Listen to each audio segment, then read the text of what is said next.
Estamos con Sebastián Lía. Bueno, ¿Cómo estás, gracias. Sebastián? Bien, ¿cómo estás tú? Gracias por invitarme. Oye,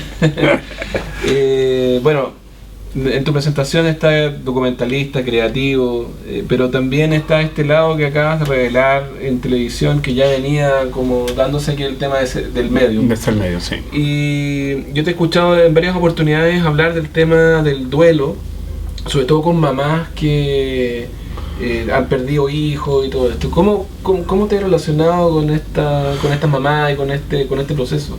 A ver, a mí me ha tocado que como efecto secundario de ser medium, me relaciono con gente que está en duelo, obviamente. El duelo más terrible es perder un hijo, o sea, es de los duelos más duros de superar.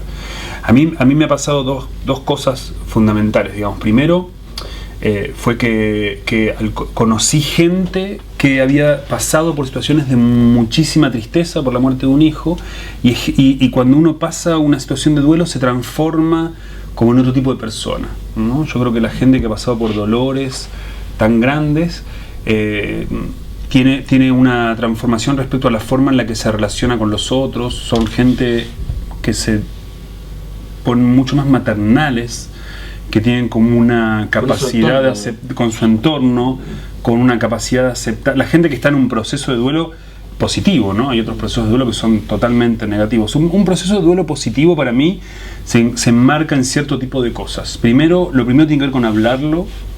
Hay una cosa que sucede, que cuando uno está en un duelo tiende a no querer hablarlo. Lo habla mucho al principio, pero después no quiere hablarlo con su pareja, no quiere hablarlo con sus compañeros de trabajo, no quiere hablarlo con su familia, para no estar como todo el tiempo cargando de tristeza a los demás. Y por otro lado, lo que sucede con los demás es que dicen: no, este es un latero, está siempre triste. Entonces se lo calla. El primer proceso del duelo es hablarlo, poder hablarlo. Entonces hay grupos de duelo, hay terapias de duelo, pero que tienen que ver con hablar con pares, con personas que le ha pasado lo mismo. Sacártelo. La segunda cosa relacionada con el proceso de duelo, son como 4 cosas. La segunda cosa relacionada al proceso de duelo tiene que ver con incorporar alguna búsqueda relacionada con lo espiritual, ¿ok? O sea, uno no puede asumir un proceso de duelo y no creer, y creer que el hijo desapareció, dejó de existir. Es muy terrible. Es que es algo que no te va a hacer funcionar en el proceso de duelo, digamos. No es que esa cosa que dicen en general la gente que no sabe de duelo, que es bueno, hay que olvidarse, hay que pasarlo por alto, hay que superarlo. En realidad no llores más, ya está, tienes que aceptarlo. No, creo que tiene que ver con la búsqueda de algún tipo de espiritualidad, sea religiosa, sea una espiritualidad más New Age. Cada uno elige cuál es espiritualidad. La tercera tiene que ver con dar cariño y amor y afecto a otros, hacer cosas que tienen que ver con ayudar a otros, sea ayudar desde discapacitados, de gente pobre, desde cosas de iglesia. Tiene que ver con una cuestión de ayudar, de poder darle amor a otro, de poder justamente cobijar a otro, que muchas veces son las mismas personas del duelo. En los mismos duelos se ve que hay gente que ya ha pasado por procesos de duelo, que llevan, no sé, una cantidad de años, que pueden hacerse cargo de nuevos miembros. Es como todos los grupos de anónimos, digamos, de alcohólicos anónimos, de drogas anónimas.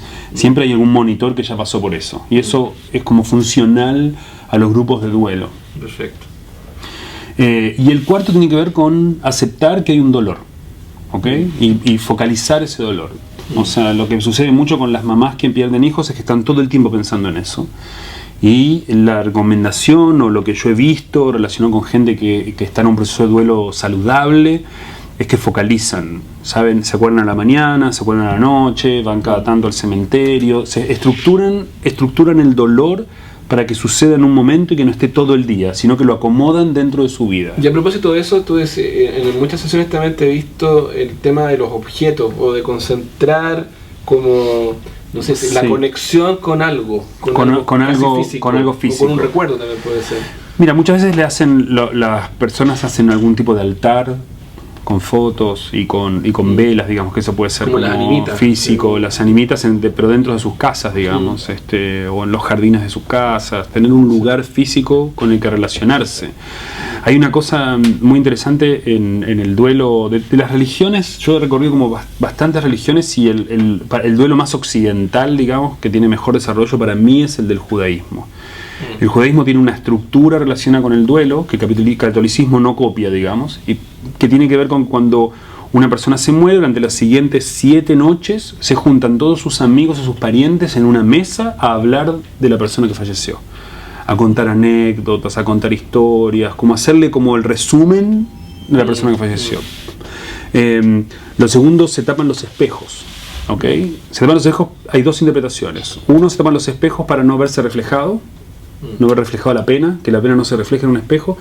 Y lo otro, que me parece más interesante, es para acostumbrarse a que el otro puede existir aunque no haya una imagen del otro a la que aferrarse. ¿Okay? Uno existe aunque no haya espejos, digamos. Aunque no pueda verse, uno ya tiene una memoria de su cara, de la cara propia, y eso es como una metáfora de eso.